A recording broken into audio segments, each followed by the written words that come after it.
Annabelle Creation. Creation, which is the latest film in the Conjuring franchise. So The Conjuring was the horror film that came up in 2013, which along with Insidious, I think, sort of drove horror back towards the haunted house, ghost train feel that it had before it kind of got sidetracked into torture porn and things. And it was the original Conjuring film featured Patrick Wilson and Vera Farmiga as these two ghost detectives. It was almost like Scooby-Doo for adults in that you had... I like the last one, The Conjuring 2.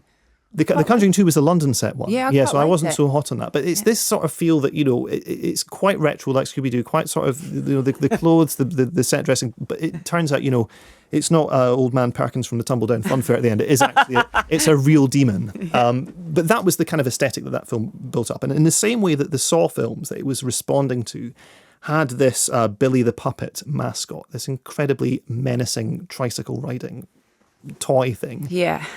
The Conjuring films had a mascot, which was Annabelle, the scary doll. And, there's this era of sort of vintage mischief, nostalgia, sort of tied up with this very sinister doll. And Annabelle Creation is the second spin-off film featuring this doll.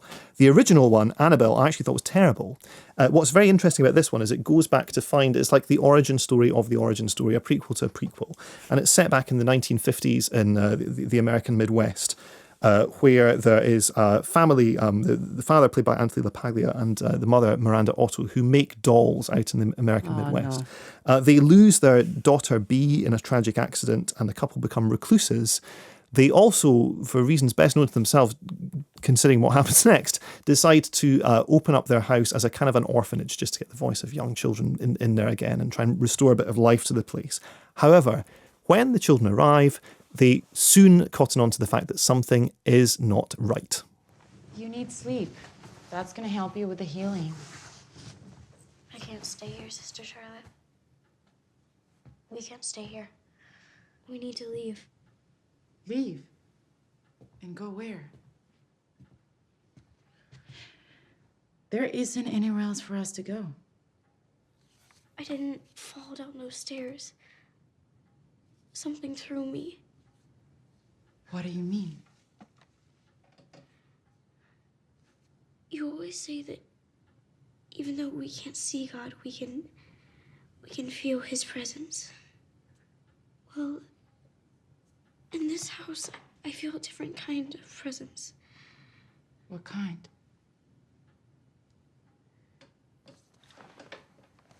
An evil one. Sister Charlotte played by... Go, just leave now. That's what I would do. Sister Charlotte's played by Stephanie Sigman, and she is the nun who is in charge of all these kids who move into the house. Now, the director is David F. Sandberg, who made a horror film called Lights Out a few years ago. And he's basically been handed this studio property to do in his way, and he has really done it. There's a sense to which, I'm not a critic who believes that horror is a lower art form than other kinds of filmmaking, or that it's easier to make. I think good horror is actually harder to make than 99% of other films out there. However, there are some parts of conventional horror technique that I think to an extent can be perfected. I'm talking about stuff like the jump scare, suspenseful framing where you have a lot of areas of darkness in the frame where something can jump out from or not jump out from, the sudden click of a lock in a door, use of silence and stillness to build tension. These are all techniques that can be, done well or done badly, I think, objectively. And what Annabelle Creation does, despite the fact that this is not a film that is reaching particularly high in terms of what it's saying about the human condition, or, it is a prequel to a prequel, as I say, it's very much a franchise movie. But what it does incredibly effectively. It is a really, really well-built ghost train ride. And, it's sort of drawing on, there's a famous painting by Andrew Wyeth called Christina's World, which is this girl with polio crawling through a field and looking up at these sinister farmhouses on the horizon. It's sort of this iconic American 20th century painting. The film is drawing on that idea of the isolated girl in the field. Terrible things can happen to them. And there's a great sequence, in fact, in which there's these two girls in the dormitory hiding under a sheet, talking with torches. And the way in which it's set up, if you can imagine this, there's a face and then a big kind of a white space and then a face. And that's the way that the frame works. And you know what is going to jump into that white space sooner or later, particularly as it's backlit from this window where moonlight's streaming in. But the way in which it's done is really, really effective.